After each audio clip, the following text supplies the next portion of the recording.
Welcome to Hopeology, stories of hope, healing, and resilience. I'm your host, Christina McKelvey. Today we hear from Angie. She shares her experience as a child being adopted, living in residential homes, and how she and her family navigated that journey. We also speak on the importance of feeling safe, seen, and heard towards one's healing and resilience.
Welcome to Hopeology, stories of hope, healing, and resilience. I'm your host, Christina McKelvey. Today we speak with Angie. How are you, Angie? I'm good. How are you? Good, thank you. It's getting a little warm today.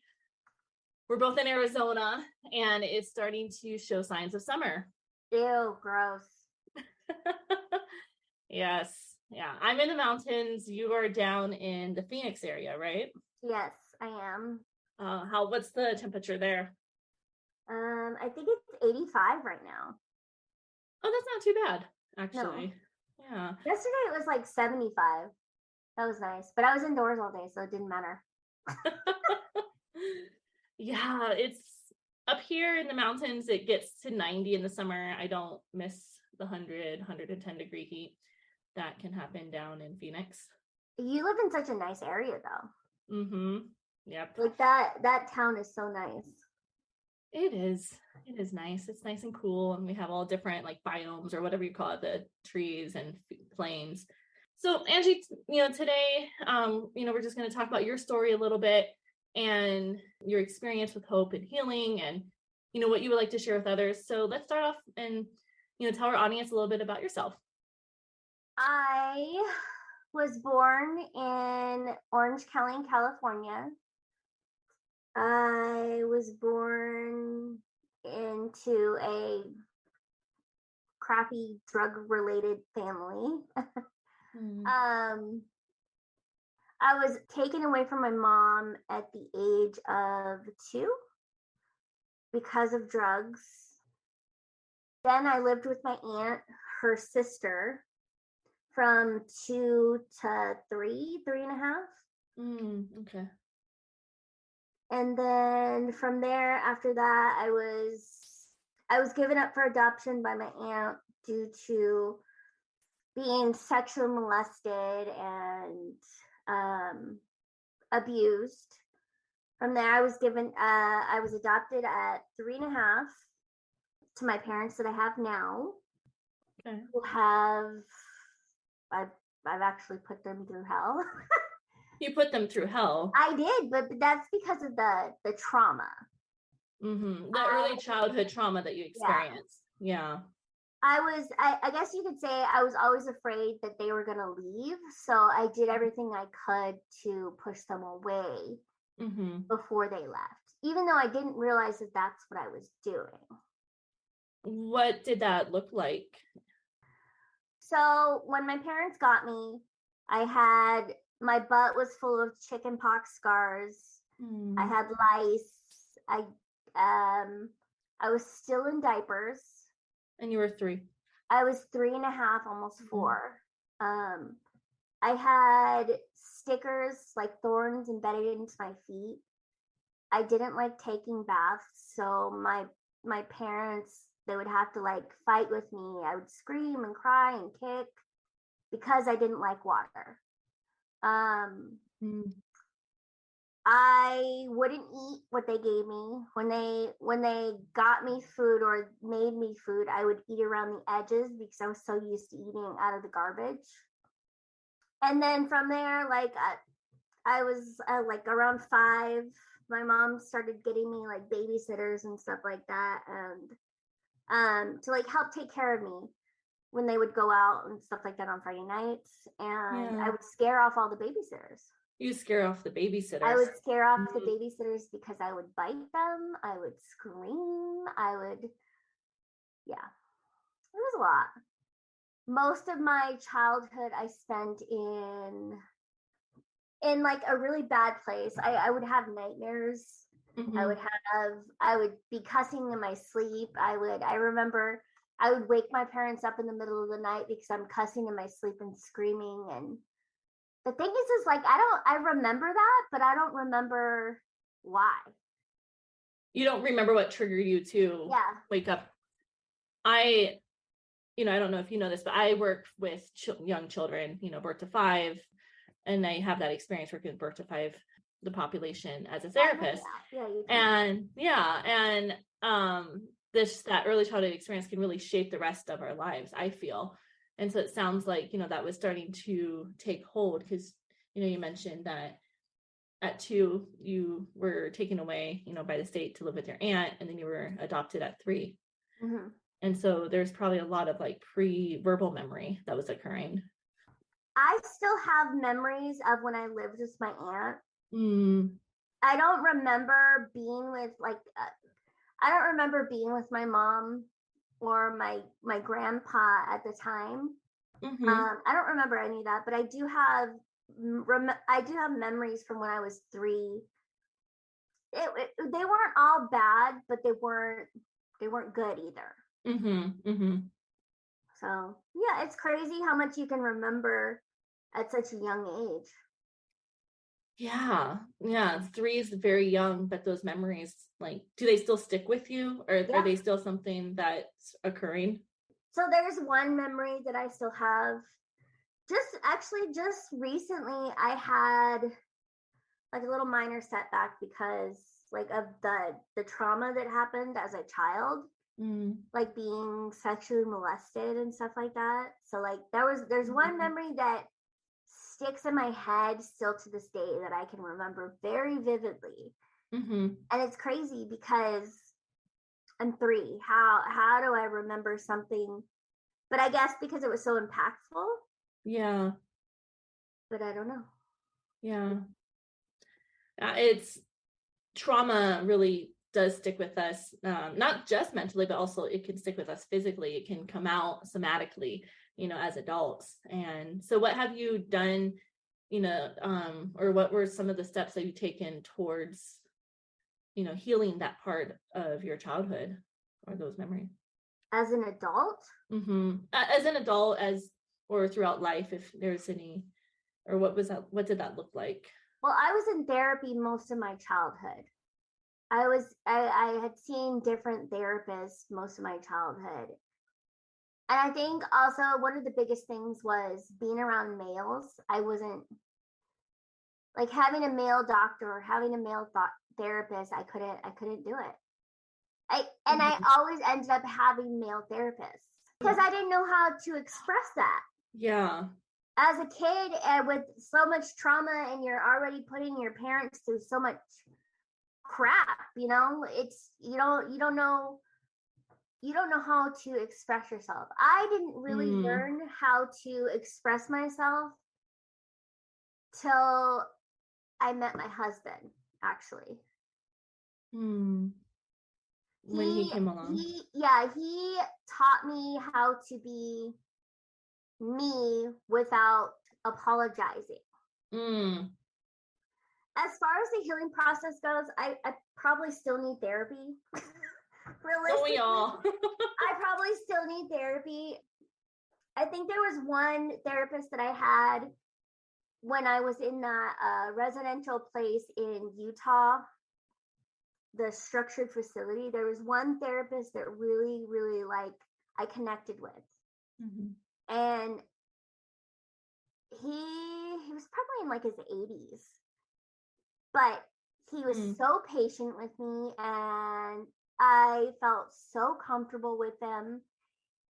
And I think honestly I think that's the therapist that had the most impact on me. Like taught me how to talk about it without being traumatized by it, if that makes sense. Yeah, it sounds like he helped you process those memories in a safe way, because sometimes it is hard to talk about those memories because you may get re-triggered, get re-traumatized, like you mentioned, especially as a child. And asked if your parents mentioned it to the team or the therapist. No, they didn't, because I don't think that they understood that. I think they just wanted me in therapy because they couldn't handle me. So like I had a therapist as a child, and he was the one that my parents basically picked.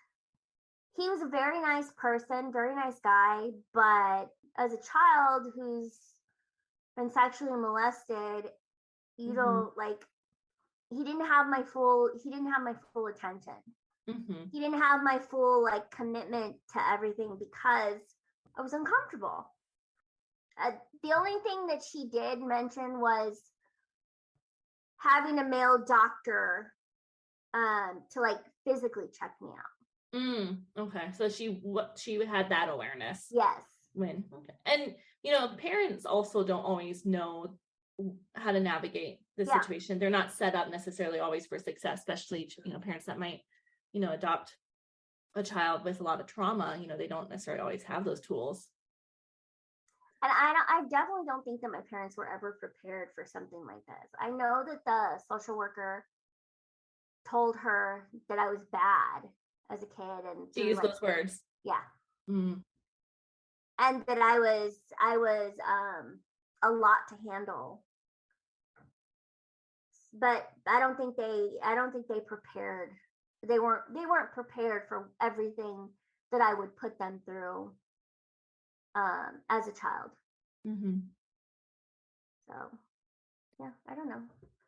It's crazy. Yeah.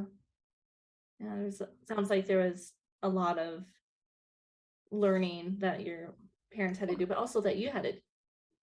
I think the biggest thing is that everything that I've been through in my life,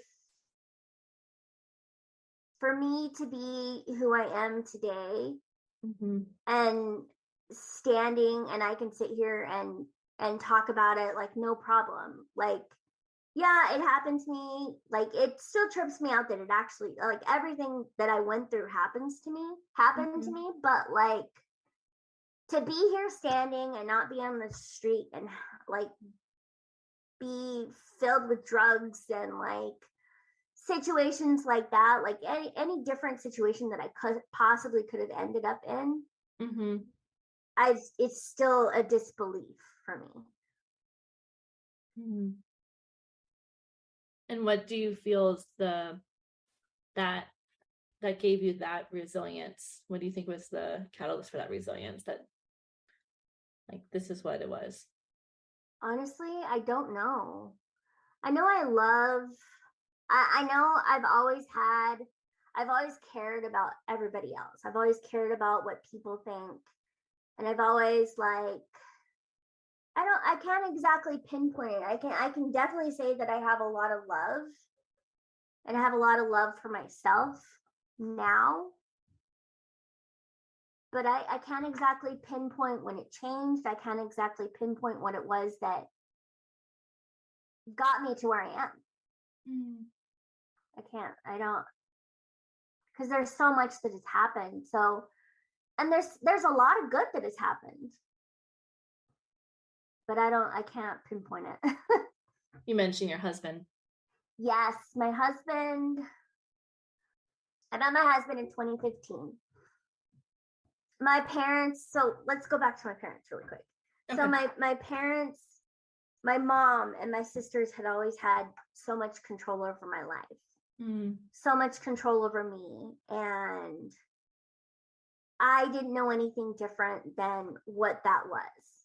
Mm-hmm. So I was in this bubble of dictation and you can't do this, and if I make one wrong move I get yelled at, I get bitched at. Like, so when I met my husband, he changed that point of view for me. He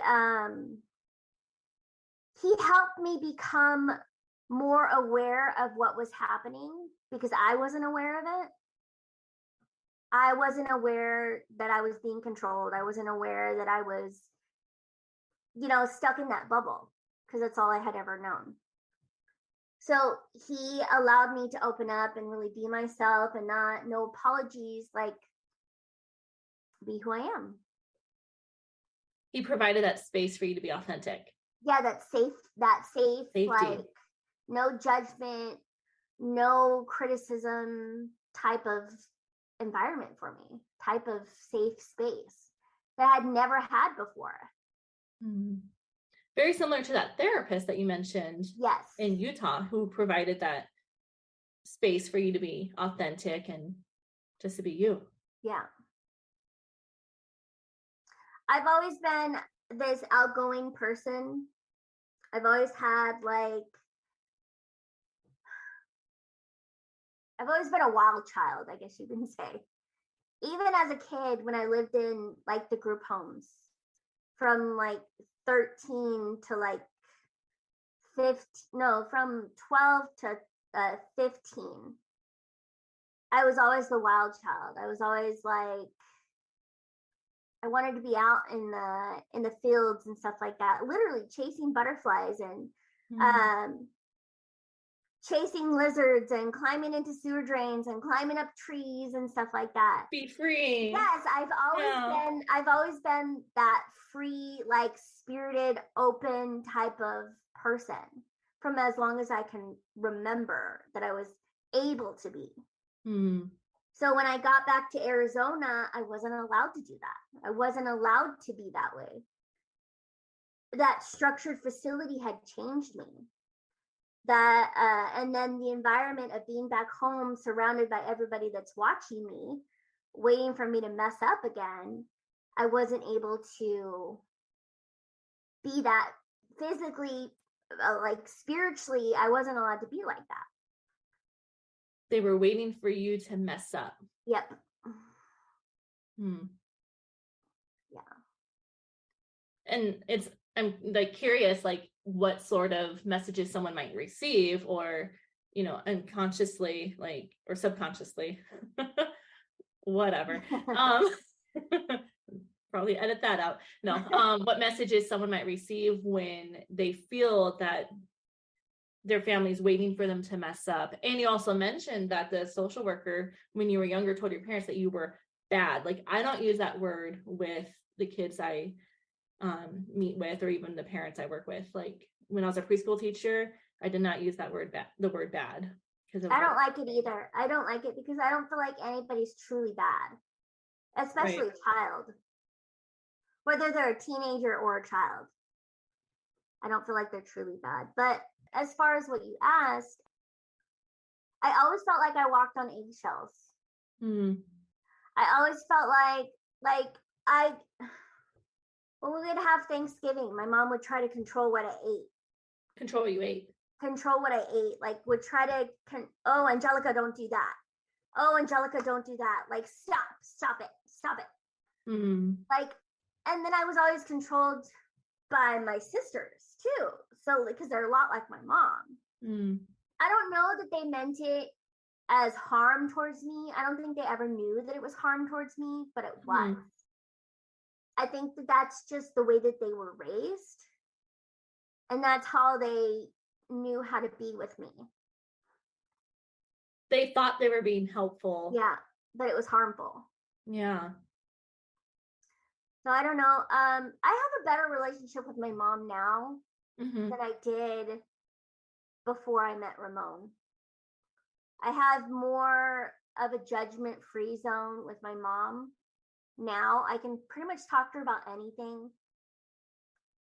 I don't Ramon's really, your husband? yeah, my Okay. mom, yeah. I can pretty much talk to my mom about anything now, Mm-hmm. and she won't go and tell my sisters or anything like that.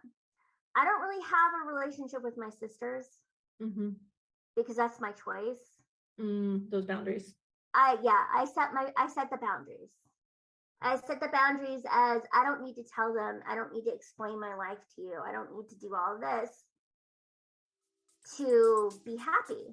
I don't need your approval. I don't need your opinion.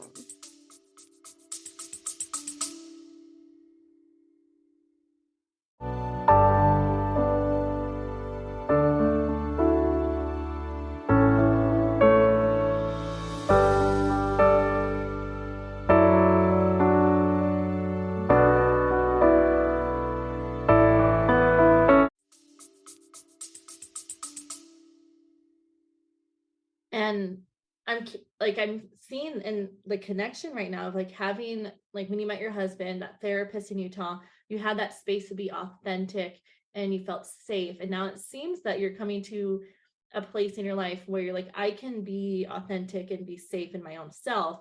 And Yeah. that means limiting who I might have to engage with, or those boundaries I might have to set up with certain individuals. And the thing is like, yeah, I've learned how to set my own boundaries and learn how to accept me for me and not judge myself because everybody else is judging me. But I can't say that it doesn't bother me because there's still, I would still like to have a relationship with my sisters. Yeah. But I can't. There's only so much that I can have a relationship with them. There's only so much I can have a relationship with the rest of my family without being still seen as that child who did all that stuff and like had all that trauma and like still that little girl that they see me as. You want to be seen as who you are right now. Yeah. But none of them know me. None of them know who I am, genuinely. I didn't even invite them to my wedding. That must have been a hard decision. It was. And my parents were like, you should have invited your siblings. You should have invited. And I was like, I didn't want to feel judged on my own day and criticized on my own day. I wanted to just be happy and be me and like enjoy it. So I don't know. Yeah. And being heard is a very important thing for many of us. And we also need to feel safe in order, I think, to be heard authentically. And that circles back, I think, to your husband. It sounds like he hears you. He does.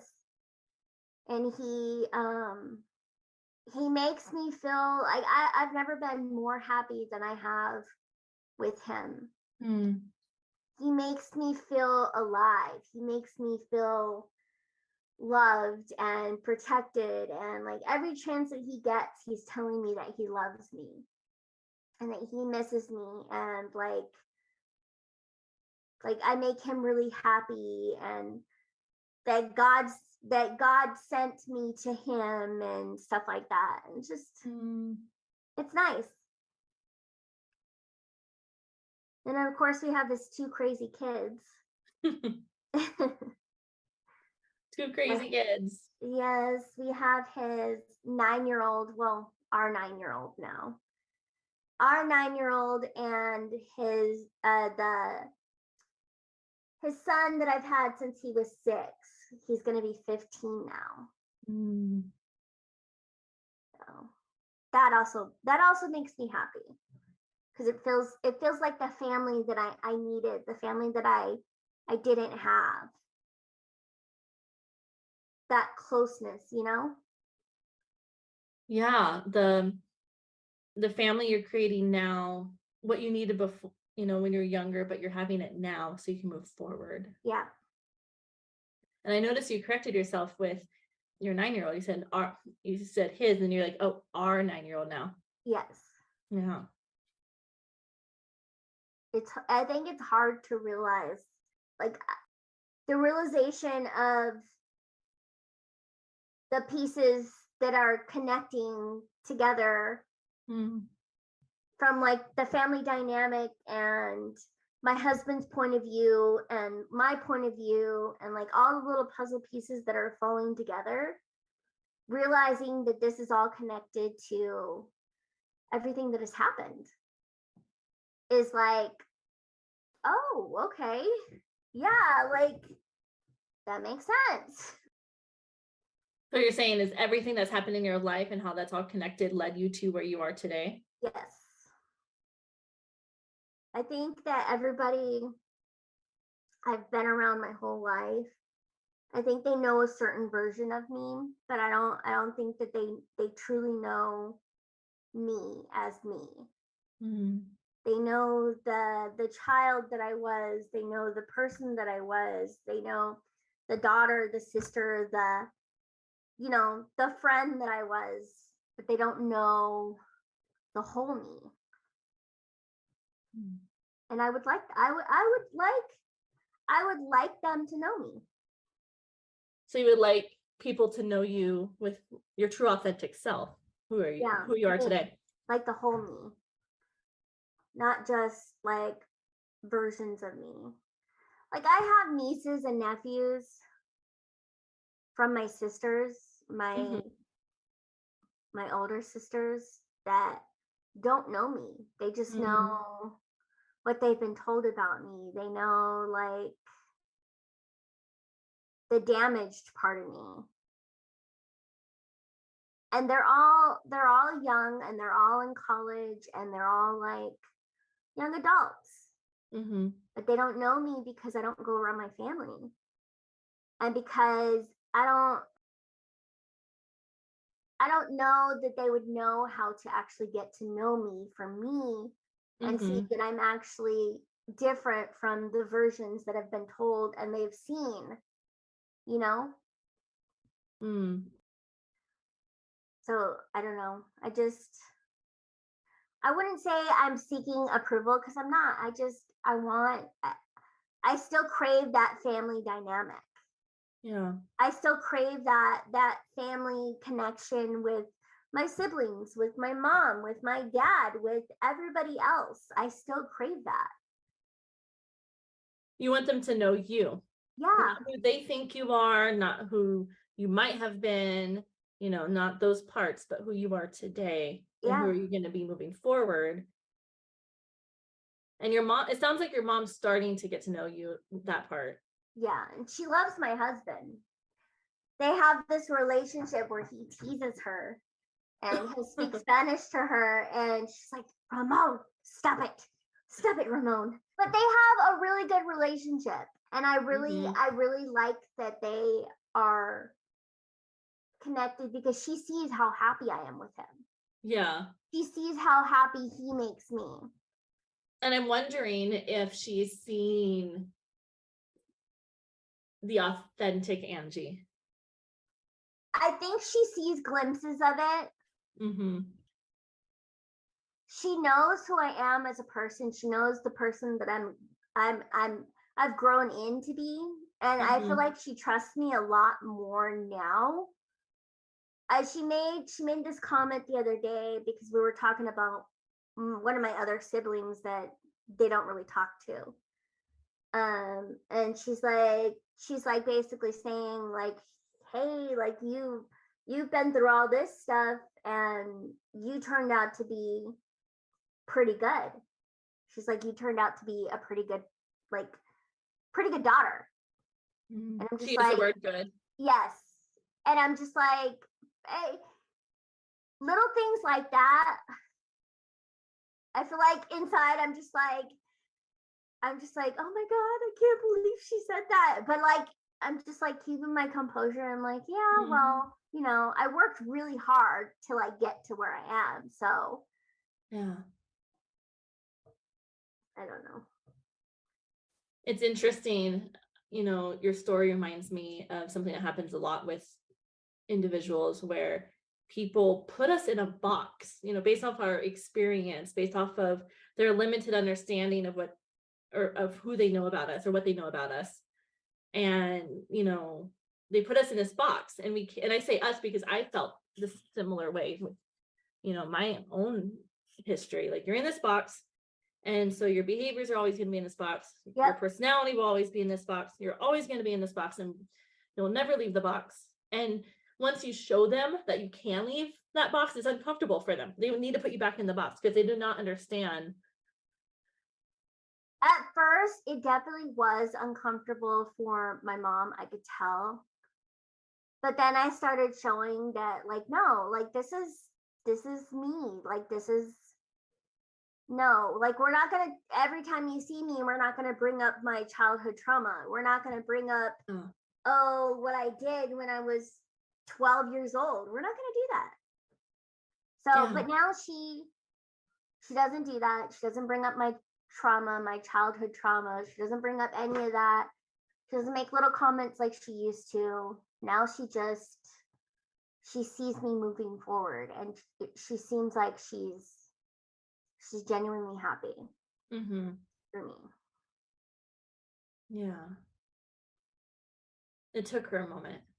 Yeah. I think one of the other things that really helped me grow was honestly working at the Cove, working with all the residents and becoming so close to them. I honestly felt like that connection with those residents, I feel like it actually made me a better person, made me stronger, made me healthier, made me happier, made me wiser, and kind of opened me up more to what I really care about, which is people. I really care about people. And I really care that people are loved. I really care that they feel loved. They feel like they can confide in you. They feel like, because I think that has to do with my own personal history, my own personal things that have happened. Feeling like you need that love. Everybody needs that love. Everybody needs that person that they can confide in. Everybody needs that person that they can make laugh, something like that. I don't know. You wanted to, it sounds like one way to give back was to show love and to be in the presence of those residents, and something that you craved when you were younger, or you wanted when you were younger. Yeah, Definitely. Especially if I can. I think that's the biggest thing that makes me happy and brings me the most joy, is showing people how much they're loved. That makes me happy inside, that they feel loved. Yeah. Showing people that they're loved. Yeah. That they're not alone, that there are people that do care. And what they see matters. How they feel matters. It makes me happy. It makes my soul happy to make them happy. That was beautiful. I think that it's true. From what I know about you, I've seen it. Yeah. So we're coming towards the end, and I think this is a good segue to a question I ask everybody, on this podcast. What gives you hope? What gives me hope?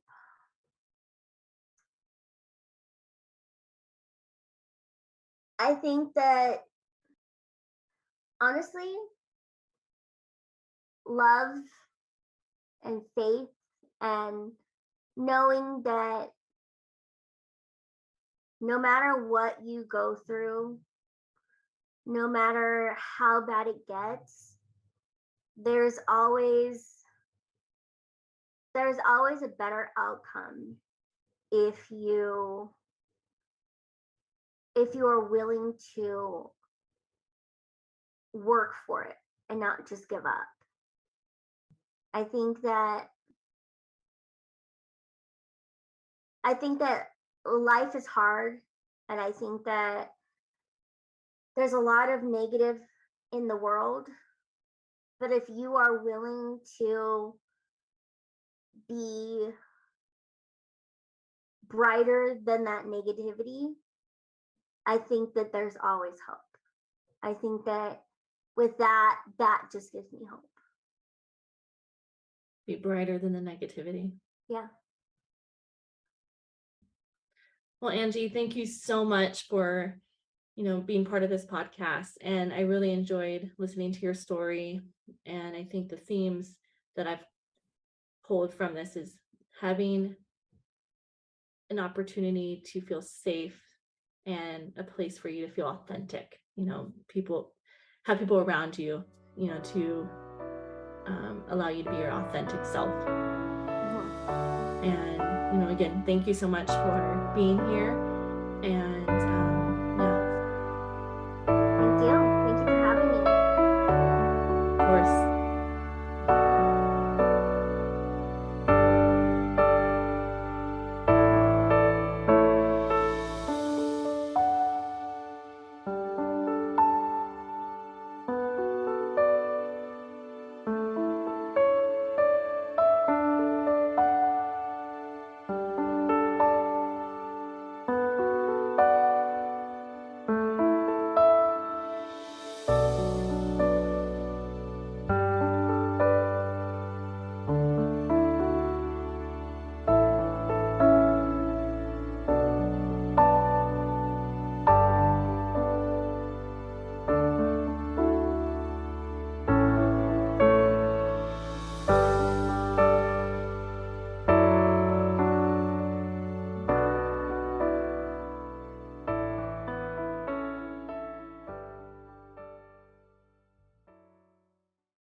Thank you for listening to Hopeology.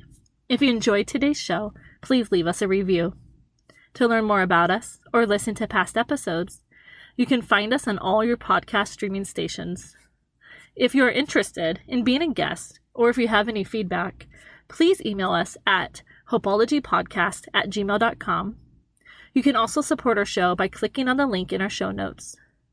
Please also follow our Instagram page, Hopeology Podcast, and visit our website, www.hopeologypodcast.com.